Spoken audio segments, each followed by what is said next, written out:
From Connecticut Public Radio in Hartford, this is Seasoned. I'm Chef Plum. Seasoned is a team of tea lovers, and we know you love tea too. Coming up this hour, we explore a few different tea experiences in the state where the focus is on, maybe you guessed it, communi-tea. T-E-A. See what I did there? How do communities come together around tea? In what ways are tea and wellness linked? And how might tea be a social good? It's all ahead. Later in the show, I'll sit down for a tarot reading and a tea experience in a beautiful shop in Madison. Yep, tarot experience, I said it. Plus, we check in with the students at Central Connecticut State University's Tea Club. But first, I taste teas and learn about the mission behind Grace Farms in New Canaan. Grace Farms is a little bit of heaven on earth right here in our state. It's a cultural and humanitarian center, a nonprofit with a focus on ending forced labor around the world. 100% of the profits from their teas and coffees are used to support sustainable and ethical farming practices, as well as the generations of families who grow and pick the teas we love to drink. I met tea master Frank Quay in the pavilion of the gorgeous glass-enclosed river building for a tea tasting. We talked about his approach to blending tea and how to really taste tea, and how Grace Farms is nurturing the tea community. Frank, it's been so fun sitting here for a few minutes before we press the record button, just tasting a few teas with you and hearing your enthusiasm. So I want to ask you about your thinking process when you're blending teas for Grace Farms. But before we get into that, can you tell us, what is it about tea and the tea drinking experience that you first fell in love with? And what's your personal connection to tea? Going back to where I'm from and how I grew up. So I'm Chinese, and my father was a diplomat for Taiwan. He had a saying that fine teas will always be there. Come when you're ready. To that end, I was never allowed to have fine teas growing up. I have plenty of memories of my father drinking tea. Interestingly enough, I don't have a single memory of having tea with my father. Rest his soul, he passed 30 years ago. But as I got older, I come to really appreciate that sort of way of looking at things. So tea is really something that you have to make time for. That's why I always grew up around tea, but I haven't really learned about this amazing plant until I had my own business. Back in 1999, when I started a tea company, that's when I really dove into the history, the culture, and the people behind this product. When you're blending teas, where do you start? Are you thinking about herbs that match well with a tea type, like a black versus a green, or flowers that might pair well with the tea and herbs?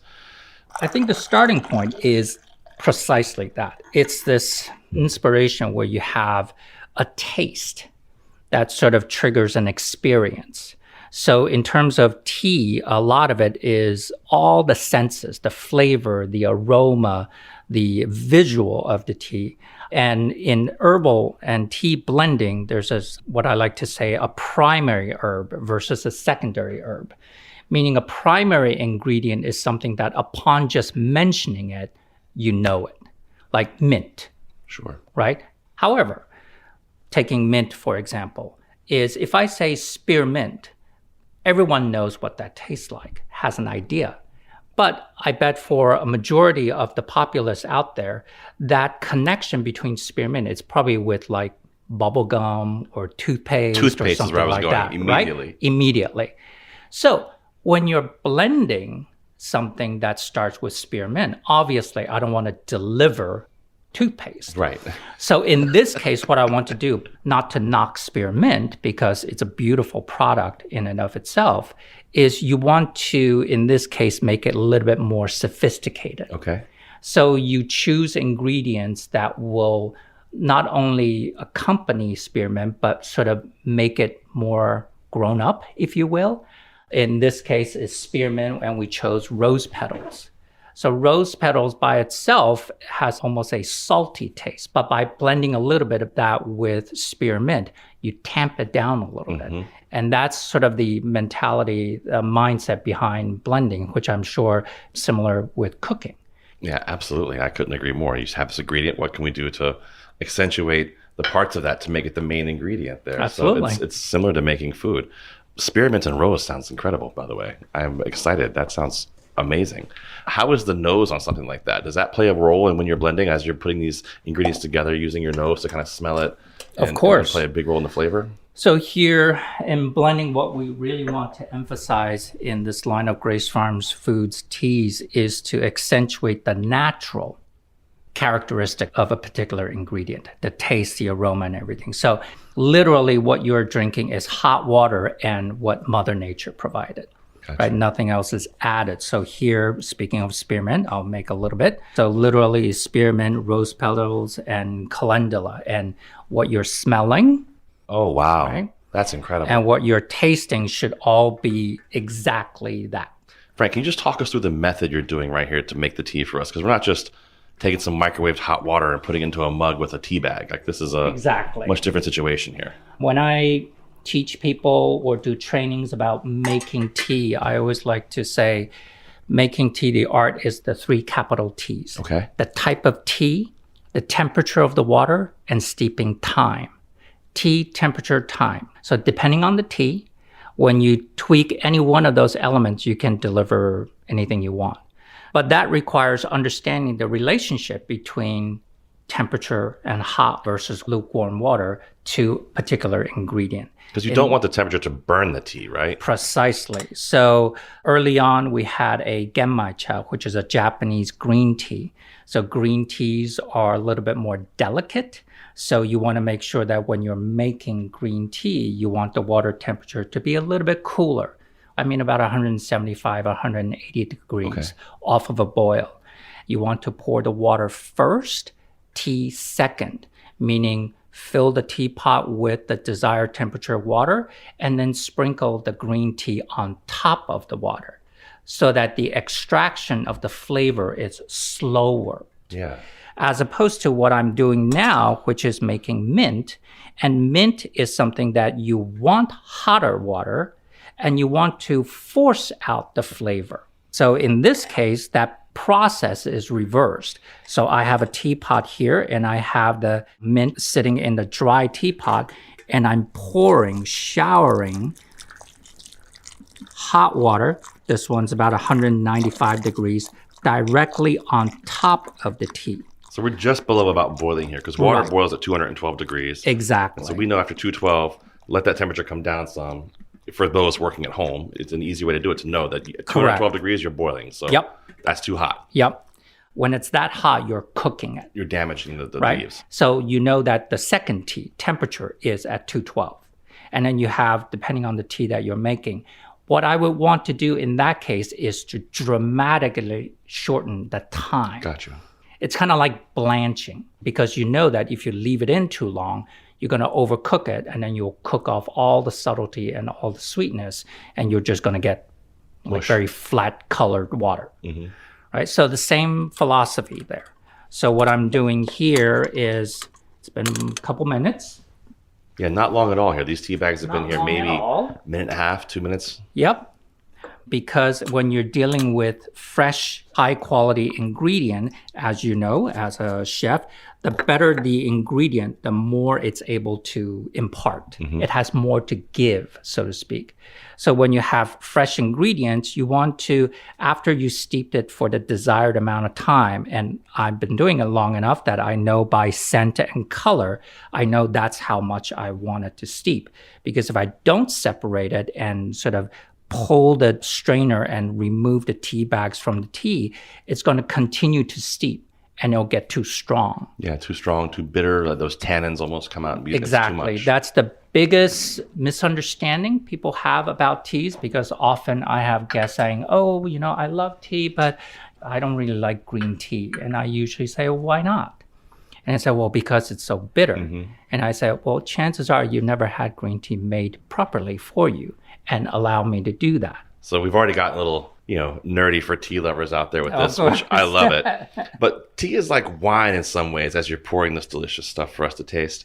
And you believe there's a critical difference between drinking tea and tasting tea. Oh, absolutely. So for people at home who value the experience and want an investment in sustainability and ethically sourced tea, what are your tips for how to really appreciate this tea? How might we taste great tea? Well, a lot of it is attitude. Okay.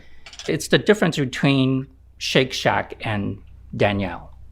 Like when you have a craving for a Shake Shack, your sort of stomach is growling as, I could really go for fill in the blank. And you go there and you get it and you eat it and you're just like, You hope no one watches because you're shoveling it into your mouth. And that's it. Yeah. Right? Your desire has been satisfied. That's a very different experience than you making a reservation at Danielle 2 months out. And you're saving it for a particular occasion, your anniversary. I don't go to Danielle because I'm starving. Right. You go to a place like that for an experience. And it's this, I wonder what the chef is going to do to surprise me tonight.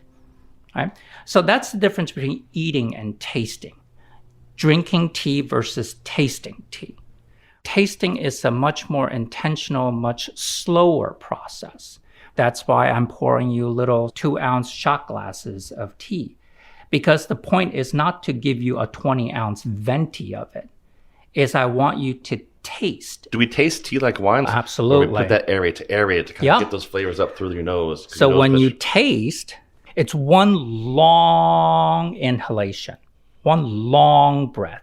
You breathe in, aerate, because it's said that the human mouth on the inside is sort of millions of nerve endings. It's said that we taste different flavors in different parts of our mouths. But the idea is this long inhalation, aerate it, spray it on the inside of your mouth, swallow it slowly, and exhale through your nose. And you're almost smelling in reverse. I want you to smell from the inside. So you swallow and then you'll pick up nuances on the way out that you didn't pick up on the way in. There's a lot of flavors. I just did that. There's a lot of things going on in there. And the purer the ingredient, whether it be wine, coffee, tea, or the more you're going to get out of that experience. Yeah. That being said, if it's cheap tea, cheap coffee, or low-grade wine, you can suck all you want and you're not going to get anything out of it.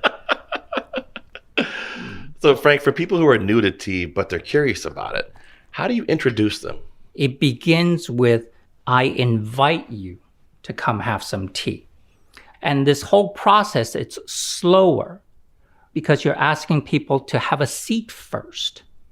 Take a breath, take off your jacket, relax, slow down, and let me pour you something nice. That's different than, hi, nice to see you. Here's our menu. What would you like to order? Right? That is like Starbucks drive-through and all that. It has its own place and time, but it's different than inviting people to appreciate tea, because to taste tea, you fundamentally have to appreciate it. If you don't have time to appreciate it, don't. Part of appreciating tea, Frank will tell you, is knowing where in the world it comes from and the difference between tea and herbal drinks. All wines come from grapes. Different varietals, different region, nevertheless, it's all grapes. And of course, depends on the winemaker, what they do with the grapes that you have this world of wine. Same thing with teas. All teas, in this context, all teas come from this plant called Camellia sinensis. That's the tea plant. Depends on how the tea plant is picked and processed. You have the world of teas, white teas, green teas, oolong teas, black teas, pu'ers, and these are all different categories. But all these teas come from this plant. There's two major varietals. There's Camellia sinensis and then Camellia sinensis assamica. Assamica is India. The leaves are a little bit smaller. Sinensis, larger leaf, originated in China. That being said, a majority of tea in the world comes from these 5 main countries: China, Taiwan, Japan, India, and Sri Lanka. So having explained that that is tea, hence, if it's not Camellia sinensis, technically it's not tea. And that distinction is important to note because Camellia sinensis has caffeine. Herbals as a category don't have caffeine. It has a lot of flavor, as we're indicating here, right? And then teas still need to be made. Chamomile is you pick the flower, dry it, that's it. Nothing is done to it.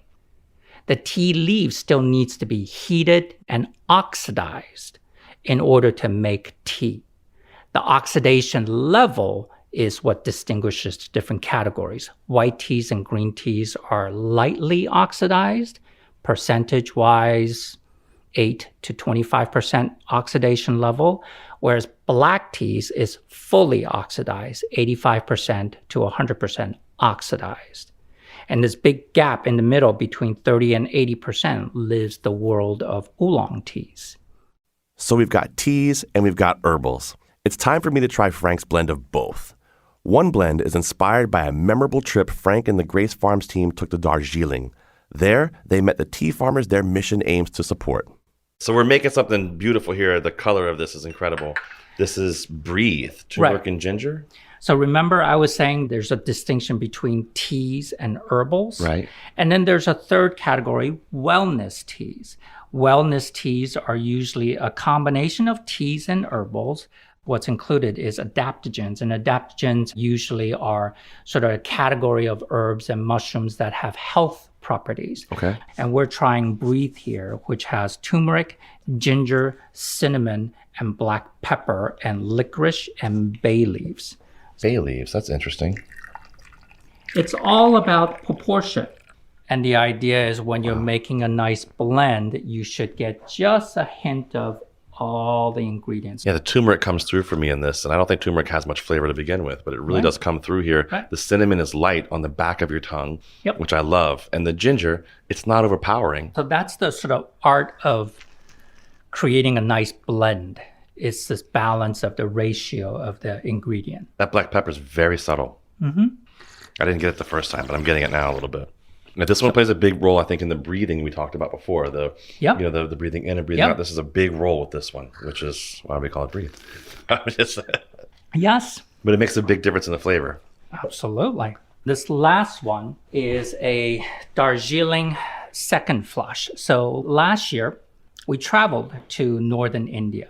Darjeeling is a name of a region in northeastern India. Darjeeling is to tea what Bordeaux is to wine. Okay. Bordeaux is Bordeaux. Why is that? Because of terroir and climate and history and so on and so forth. Same thing with Darjeeling. So we went to Darjeeling to take a look at the history and the story and the people and the culture behind tea making. Part of what Design for Freedom and the purpose of Grace Farms Foundation about addressing the issue of forced labor. This is one example of really going to a place and see how something is done. So these teas, and the tea that I'm going to make you, when we say is handmade, we mean handmade. Every single leaf is hand plucked. It's not a employer-employee type of relationship. These tea gardens are, I don't know, thousands or millions of hectares and cover entire regions. So these tea gardens are responsible for 3,000 to 5,000 families. So there are multiple generations. There are children born on tea estates. They have their own school. They have their own hospital. It's a community in the truest sense. People's lives are sort of ingrained into this product. This tea that I'm about to make you, in the tea world, we call it a single origin, single estate Darjeeling second flush. Second flush meaning it's the second pick of the season. Once a month, there is this full moon. In fact, in June, the full moon is called strawberry full moon.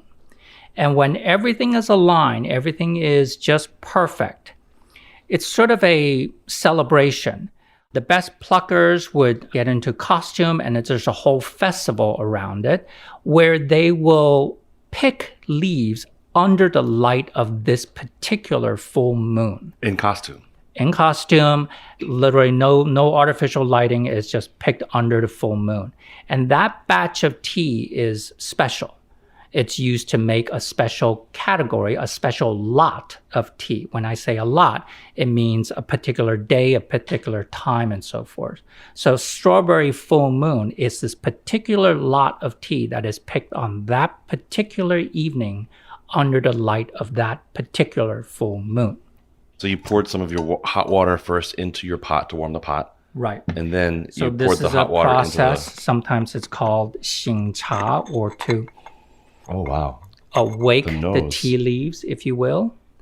Part of the ritual of making tea is also paying respects to the people and the culture behind these tea leaves. So when you make it, you want to be as intentional as possible. So what I do as part of my ritual is this heating of the pot, pouring the water gently over the leaves. Every little bit, as I'm doing it, I'm silently saying a word of thanks. Know that everything that you're tasting is intentional. Someone in India who's been doing this for 3, 4, 5 generations, through practice, through experience, they hone their skill to a point that what you're tasting in your mouth right now is exactly what they want to produce. So what I try to do here in the pavilion here is I try to make these teas the best way I know how to pay homage to the tea growers. I'm doing it to pay tribute and homage to the lives and the people that I met last year, whose livelihood depend on this. So to honor them, I want to treat this tea well. What a wonderful tea this is to taste, and especially hearing those stories and just thinking about it deeply as we sip this is pretty remarkable. And it's a whole other layer of enjoyment on it. Hopefully you have an appreciation for this tea. And that's the impact I want to leave people. You know, we're here to create a more hopeful, more equitable, more sustainable future. And all of that begins with a little bit of cup of tea. That was Frank Quay, tea master at Grace Farms in New Canaan. You can learn more about Grace Farms' mission and find all of their teas and coffees at gracefarms.com. But if you can, you really should experience Grace Farms in person. There's so much natural beauty to take in, and the tea events are just one element of the important work going on there. Programs around music, film, food, nature, and architecture happen year-round. Go to our show page for links and to see the photos Tony Spinelli took of our visit. Check out ctpublic.org/seasoned. I'm Chef Plum, and this is Seasoned. We'll be right back after a quick break.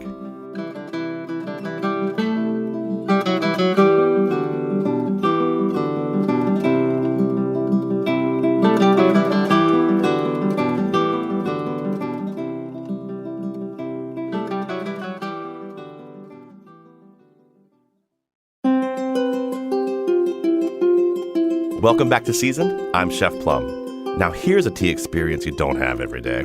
Have you heard of Tea and Tarot in Madison? It's in the historic Abigail Meggs house, where herbalist and tarot reader Heather Wright Fitzgerald can read your cards and your energy, and blend a custom herbal tea to support your well-being. Things can get pretty emotional up in here.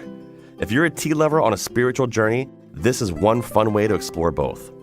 I asked my colleague Meg Fitzgerald, no relation to Heather, to join me for this conversation.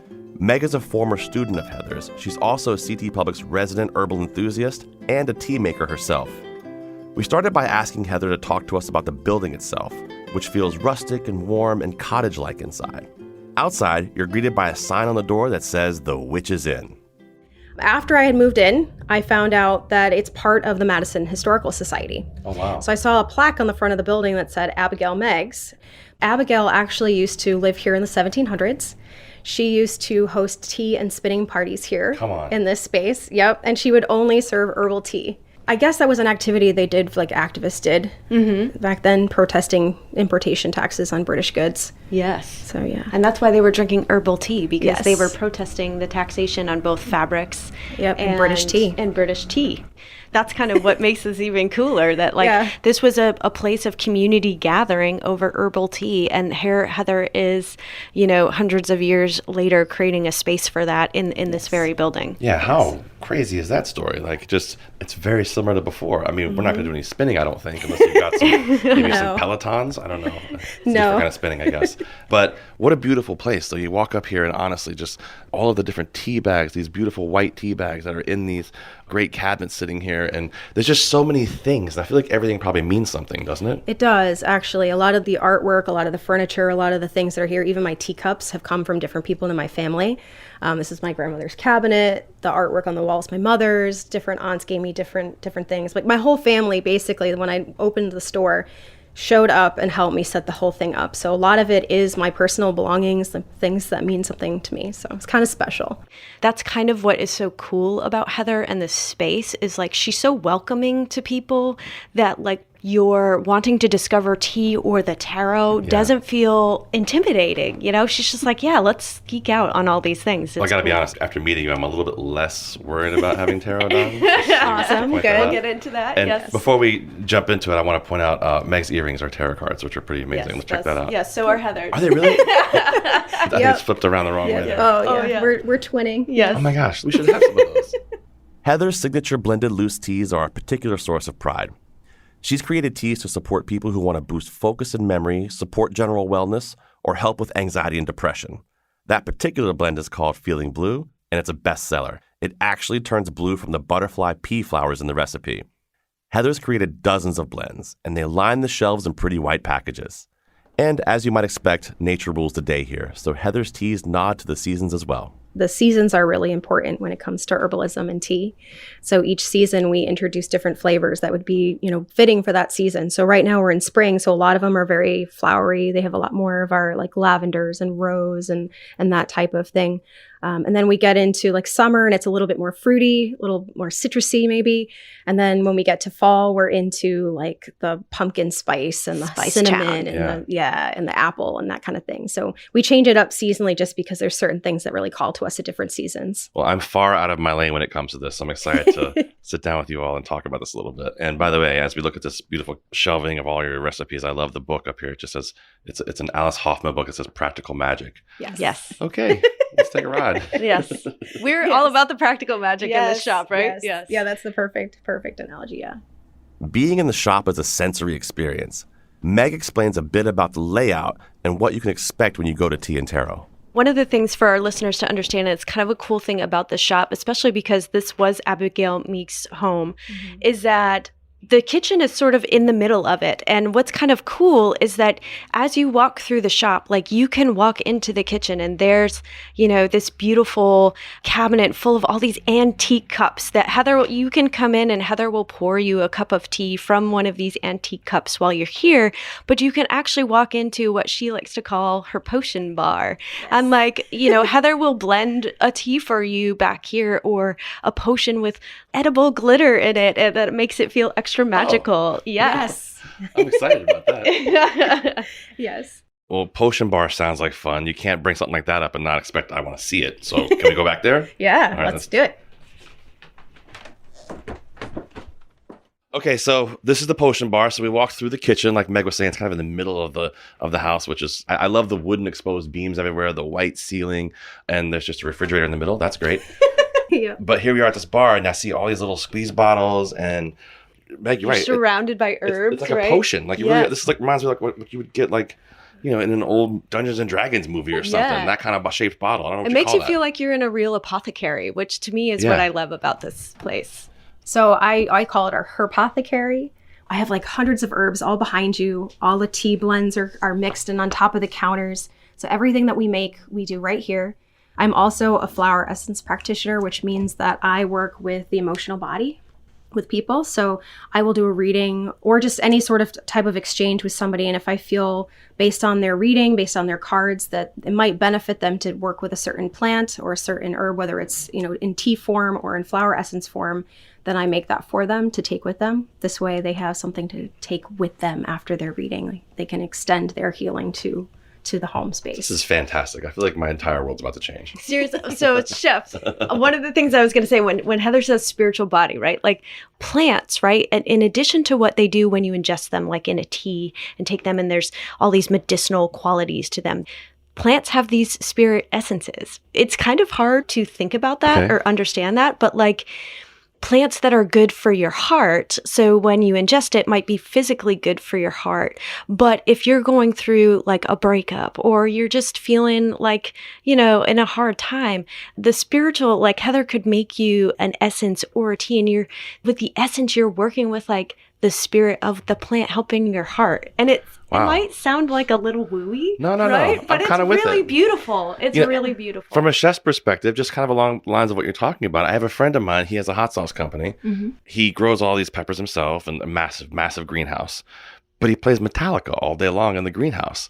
And he thinks it does a thing for them. And they get like, they're angry. And it's crazy. But apparently it works. Is that along the same lines, or totally. Yes, totally. Good. Totally. I believe in playing music for your plants as well, so I am all down for his process. I believe in that. Yes. Well, we as herbalists believe in what's called a doctrine of signature, which means that a plant can tell us what it can do for us based on the way that it looks, where it grows, even how it reproduces, what color it is, all different things. And so, an extension of that is, yes, we have our medicinal values of different plants, but we also have energetic values. And so, what Meg was explaining beautifully was that it allows us to use that type of medicine for our spirit, for our emotional body. And that's usually what I deal with the most with readings, with tarot readings. Most people come to tarot readers when they are in distress, when they're upset, when something's going wrong. And it's a way for me to help them find their way out, to basically give them a next step and to make them feel supported in that next step. Because I can't give them all the answers, but I can definitely help them feel supported in making decisions and figuring out what's next. And so this is the modality that I personally work with. And it's fun. I basically made like different types of herbal syrups that they go in. Of course, I add edible glitter to everything these days because I'm slightly obsessed. But there's something that somebody can take with them to help support them. Heather poured us one of her new herbal blends in a series inspired by tarot cards called The Lovers. The tea is pink and includes hibiscus, passion fruit, cinnamon, rose petals, and of course, a little glitter. How awesome are these teacups? They're beautiful. We settled into one of the little nooks and talk a bit as I work up the nerve to have my first ever tarot reading. All right, so let's define a few things to start. Everybody knows what tea is, but not everybody knows what tarot is. Or there might be some misconceptions around what tarot is or what tarot readings are, like it's fortune telling or something like that. Mm-hmm. What do you do as a practicing holistic tarot reader? Like, what happens here? For me, I really wanted to kind of change the tone of how people look at tarot. For as long as I can remember, if we see tarot on TV shows or in the media and whatnot, it's kind of used as this like hokey thing that, it might be fortune telling, it might be scam artist. We see all sorts of misrepresentations of what it actually is. For me, it's always been a tool to surface your intuition, to surface whoever you're reading for, their intuition, and help them figure out whatever it is that they need to deal with, whatever's front and center. I found this tool about like 8 years ago or so. As I was going through actually a breakup, it was one of my ways to take care of myself, a healthy thing to learn about. It was really powerful. It was very intuitive. It definitely always gave really good information. And then it started to segue into my herbal journey. So I found there's a beautiful synergy between both the tarot and herbalism. So as I got better and better at learning how to read tarot, I decided to bring these two mediums together. And my business started maybe about 5 years ago, even before I had a physical space. And my idea was to provide a session for somebody where we would go through the tarot, I would do a reading for them, but while they're talking, I'm constantly listening for different things that could support them or help them in whatever their situation happens to be.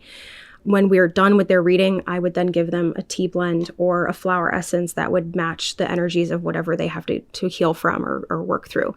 I like to wrap up readings that way, where we don't just leave people in their mess. We allow them to think about what can they do, where they have power to make changes or think through their problems, and then take their tea or their flower essence home with them so they can continue to think about some of the things that we talked about and put that into action in their life.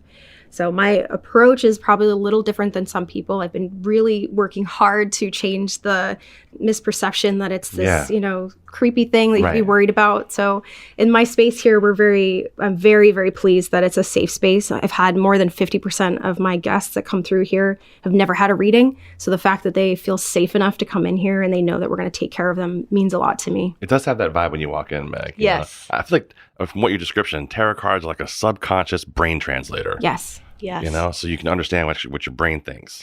And I think to your point, Chef, that idea of like people's misconception of it and that fortune telling idea, it's not there to predict your future. Right. If you're going to a tarot reader because you want them to give you the answers of your life, that is not what it's about. Yeah. It's really about helping you understand the energies. And that's when Heather's tapping into that intuitive. That's what I think is so cool about the relational aspect of this to the plants, because plants are also energy, right? Yeah. So, tarot and tarot readings are about helping you kind of understand, like, what is the energy that is present or what is coming up, so that you understand how to work with that energy. It's not like, oh no, you need to break up with that man, he's bad for you. You know what I mean? I mean, sometimes that happens. It can be. Sometimes that happens. Sometimes they are very direct, and they'll call you on your excuse my language. Wow. Well, we talked a little bit about your tea in here and how you make some things and how you make it yourself and your recipes. But just a quick overview of just what makes your tea different than what you can buy in the grocery store. So in the grocery store, you're seeing bag tea. Yeah. The longer that any herb is in a bag, it gets broken down and broken down and broken down. So the more powdered it gets, you lose the volatile oils in the plant, and it doesn't taste the same. Like, as a chef, would you rather use fresh rosemary or dried stuff that's been on the counter for, absolutely, right? So, there's a huge difference. And that's something that we as herbalists appreciate. And I'm sure you do too as a chef, that the quality of the ingredients really matters. And so in any place that I possibly could, I've grown a lot of our plants, wildcrafted a lot of stuff. I search for higher quality ingredients because of the fact that I want to make sure you get the actual intention of what this plant is supposed to bring you. So it's not powdered. I do not bag my teas. Everything's loose leaf so that you can have it in its best form. Heather, when you're creating your blends, do you have like rituals that you do when you're blending or you're making, or how you're tapping into your intuition in terms of how it might inform your blends? I don't know that I have a specific ritual. A lot of my blends started as recipes that when I was learning in herbal class, there were certain intentions. And so I was thinking about that intention when I made most of the medicinal blends. Some of our more creative blends, if you will, is honestly, I feel inspired. There's a young man who's in college right now that I found him completely organically. He just wandered into the shop one day. He's like 20 years old, studying plant genetics and biotech. And he's very passionate. He's part of his tea club and whatnot. And so we blend a lot of stuff together. He actually last summer created a blend to support the trans community. Yes, I love this blend. Talk about it. He did, yeah. He was so thoughtful about it. He actually went through and thought about how to find very gender neutral plants. They're supposed to be hormone neutral as well. So he chose plants based on that. And I just loved watching him figure that out. Oh, it's called Transcend. Yes.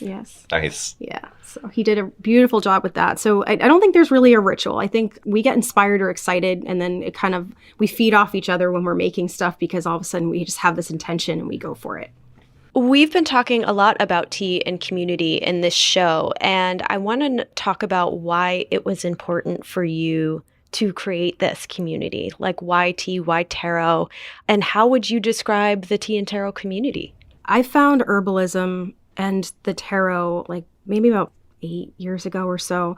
I was sitting in my cube in my desk in Norwalk, Connecticut, and I felt like I was living this double life. Like, I really just wanted to be with my plants, and I wanted to study and learn more about nutrition and herbalism and wellness. And the more that I learned, the more that it started to change who I was and how I felt about myself and how I carried myself. It became a very dominant thing that I just wanted to be able to live my truth. I wanted to be able to spend more time in that space. So during the pandemic, my wife was not thrilled with me when I was like, I'm going to open up a tea shop. She's like, this is a terrible idea. She's like, she's a financial analyst. Oh, so that makes a lot of sense now. Yeah, she's like, the math doesn't make sense, son. I'm like, I'm sorry, but my intuition is saying go for it. So I did. I opened up this shop. It didn't make a lot of sense on paper, but did it anyway. And I was pleasantly surprised at who showed up for me and who showed up for the shop and wanted that community, that space that didn't exist necessarily down here on the shoreline. Mm-hmm. I was pleasantly surprised to see that we really catered to women. We really catered to sensitive folk. We really catered to the queer community. And as a, Black queer woman, like, that was like trying to create space for those of us who just need that support, that want that community. That was really awesome to be able to open our doors and welcome literally everybody. We're non-denominational. It's just, we welcome anybody who wants anything for their mind, spirit, and body. the moment I walked into this shop for the first time, it was like I didn't even have to figure that out. It was just evident. Yeah. And I don't know I can't even explain it. It was magical in that way. And I felt, I'm getting almost emotional about that. That's great. But I felt so welcome. Every time I come into this shop, I meet cool, beautiful people. Well, it's like I said when I walked in, I felt very, very comfortable coming in here. And it has that energy, feels comfortable, feels like you're in a safe place. It feels like even if you're a guy like me who, I cook food and make jokes for a living, and I'm about to have a tarot card reading done, but I'm excited about it. I'm excited about it. What a great community. That sounds incredible. It definitely feels safe. So yeah. Can we get into this? Let's get into it. I'm a little worried about this. Can we jump into this? Chef, I'm excited about this reading for you. I'm worried what he's going to say.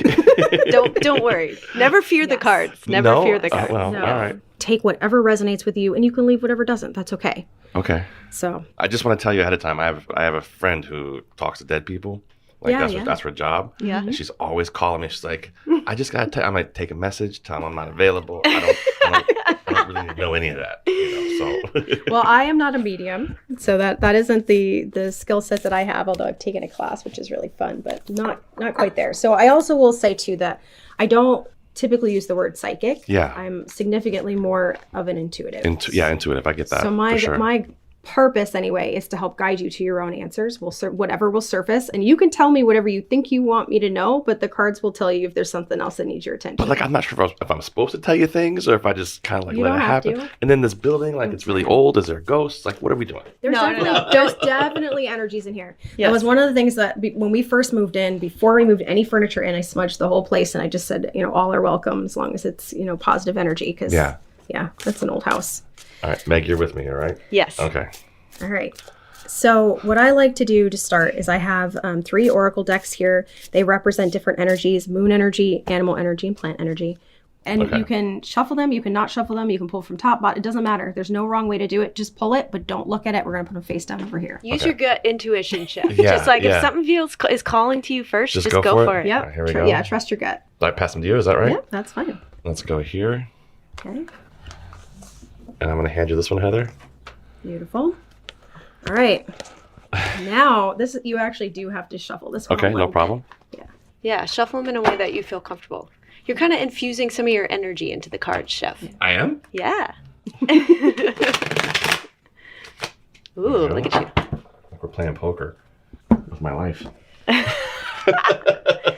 All right. So to start, just pull 3 cards. Keep them face down in front of me. So I shuffle the deck. You've spread them across the table. Yes. Almost like in one long line as they're all kind of on top of each other. Yes. And I'm going to take how many you said, Heather? 3. Take 3. 3, okay. I'm going to put them right down in front. Okay. Ooh. What does that mean? Okay, so I read cards facing me. Okay. So 2 of them are in reverse. One's in the upright position. Right in the middle is the sun. The sun is the most positive card in the deck. That means everything's good. Okay. However, I do feel that there might be some issues with communication between you and a partner. Mm-hmm. What's interesting is you're actually very well paired for each other. You actually have the means to really connect. There's a really good energy between the 2 of you. It seems like you've probably been together for quite a while, but it seems like at the moment you're not really speaking directly to each other. You're not on the same page as you normally would be. You're represented by here, King of Wands represents you, Queen of Wands represents your partner. Both wands represent to us energy. It's where our passion is. It's where our enthusiasm is. It's where we put a lot of our time and energy. Kings are masculine energy, right? Queen, feminine energy most of the time. And it's not always exactly that binary, but for the most part, it's the feminine and the masculine energy being represented. In the reverse position, it just means that the 2 of you usually have a very good synergy between the 2 of you. Again, very well paired partner. Just at the moment, just not quite, you've just had a slight disconnect with some of that. The attention needs to be on spending time with your partner. Yeah. So my wife and I have been together since 1998. Wow. Okay. So yep. Long time. Mm-hmm. Long time. I call my wife my secret weapon. I would be nowhere without her. She's the best thing ever. Yeah. But that's interesting. We've life's kind of gotten in the way a little bit lately. There's a good connection there. It's you're balanced. You're good for each other. You balance things out. You're very well matched. That's not the question at all. Just needs to be renewed energy between the 2 of you. That's so wild because Meg, you saw I was going here. So on the left side, I grabbed a card, and I went back over here. I think that's where I grabbed the king card. Well, and I would tell you, Chef, it's really interesting too. So we've got the Queen of Wands and the King of Wands. So when she says it's really well matched, I mean, for me, even when I see court cards oftentimes come out to have the Queen of Wands and the King of Wands together, like that's why I can see why Heather says, "Oh, this feels like a really important match." Like for the two of the same suit to be together feels really powerful. Wow. And I love wands. Yes. Okay. Yes. Chef, I also like how you pulled the Lover's card, and we're drinking the Lover's tea. That's true. that? Good connection. How about that? Yeah. How about that? You need to bring some home for her. Update. I did bring home some tea to my wife, and let's just say I'm a believer now, and tarot was not as scary as I thought it could be. It's actually pretty fun. Big thanks to Meg Fitzgerald for introducing me to Heather Wright Fitzgerald, who will likely blow your mind if you sit down with her for a tea and a reading. Her shop is Tea and Tarot Herbal Wellness Boutique in Madison. We'll link to it on our show page. I'm Chef Plum, and you're listening to Seasoned. We'll be right back after a quick break.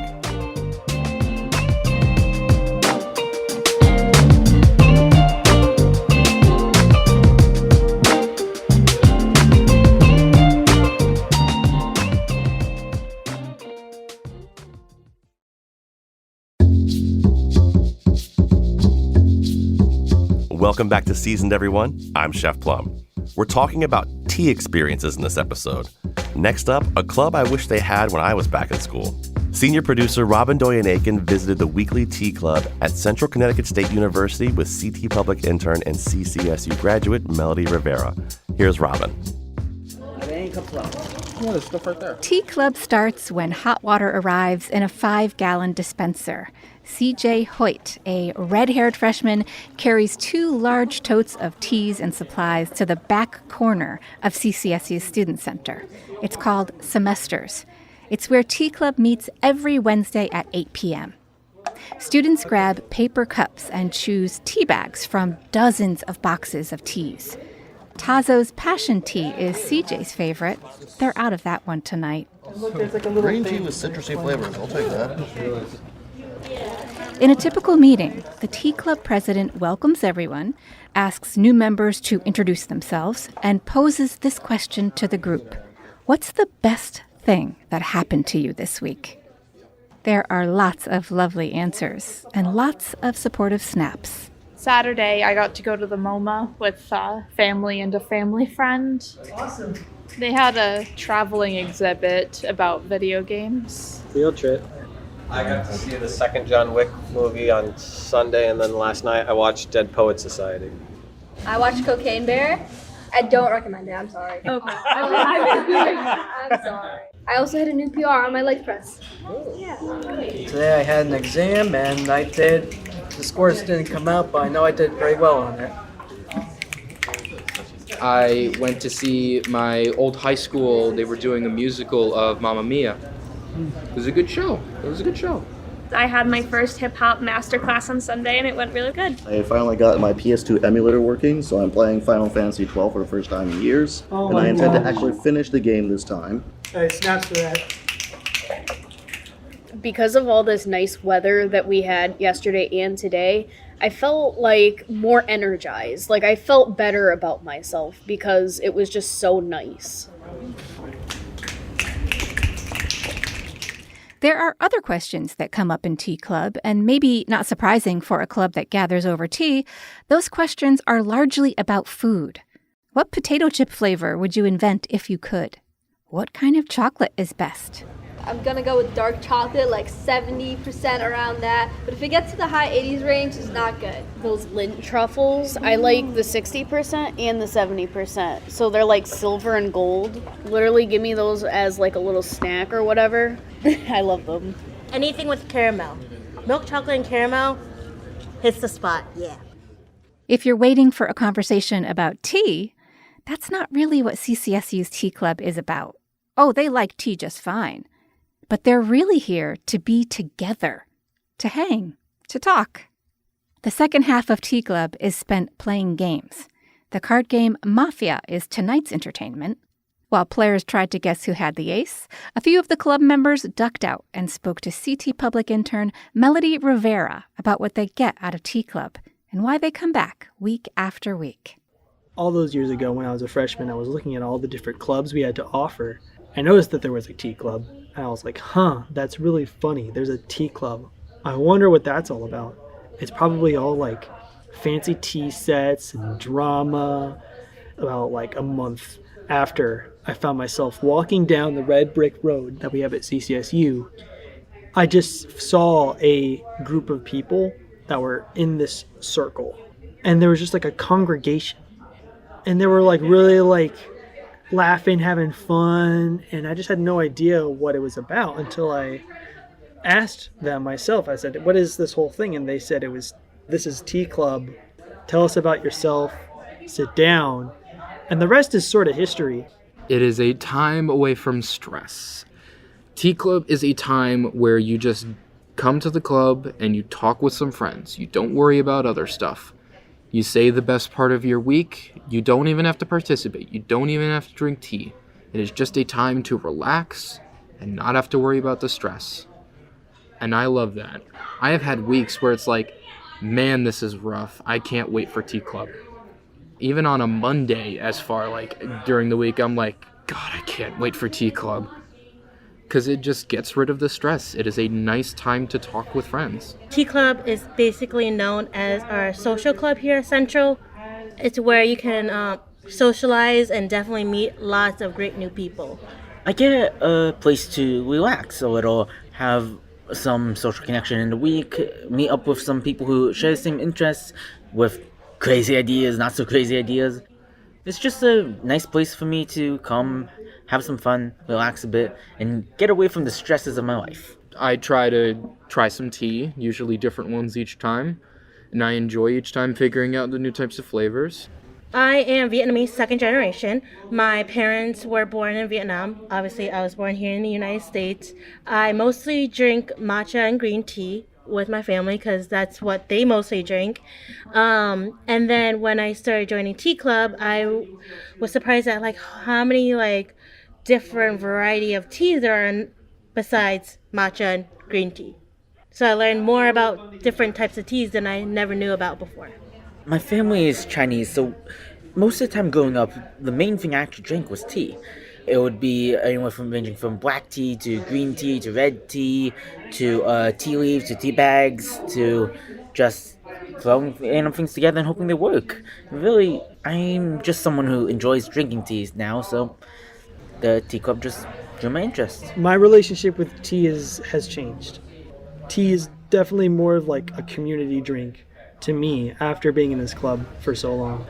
The most interesting tea that I've ever tried was the one I tried tonight, which was, I believe, the glazed lemon loaf tea. It's really sweet. It's also not caffeinated because I don't want to be awake at night because I have to get up early tomorrow morning. So I'm like, I need to get my sleep tonight, so prefer decaf tea on a Wednesday night for Tea Club. Making the tea isn't too hard. It's really just putting the tea leaves, well, a set amount of them, into the teapot and letting them simmer for a while. After you let it simmer for a while, you can then pour out a small amount and then add in a little bit more hot water. You do have to change the tea leaves, but it lasts for a long period of time. The tea is a conduit for the social gathering, but obviously what's important is that social gathering. Sometimes we've had some really interesting meetings when tea was not provided. So we had to have Tea Club without tea. And it was possible. I always say, come for the tea, but stay for the people. Thanks so much to Charlie Hosick, CJ Hoyt, Mimi Duong, and Michael Liu, and the rest of the CCSU Tea Club for letting us drop in on a meeting. The whole idea for this segment was Melody Rivera's. She graduated from CCSU in 22 and is wrapping up her internship with us right now. Thanks, Melody. Also, a shout out to CT Public's Meg Fitzgerald and Mark Murkow, who attended the Tea Club too. I'm Chef Plum. Season is produced by Robyn Doyon-Aitken, Catie Talarski, Meg Dalton, Katrice Claudio, Stephanie Stender, Meg Fitzgerald, and Sabrina Herrera. Special thanks to Meg and Melody for all of their work on this episode. Visit our show page to see photos of the tea experiences we had at Grace Farms, Tea and Taro, and CCSU's Tea Club. They're at ctpublic.org/season. And go to ctpublic.org/food to sign up for the Full Plate newsletter. Then check your inboxes and open that newsletter on the third Thursday of every month. You'll get our featured recipes, videos, and advice from Charlie Nardozzi about growing herbs you can use in your tea. Thanks for listening, everybody. We'll see you right back here next month. In the meantime, ring in spring with some tea.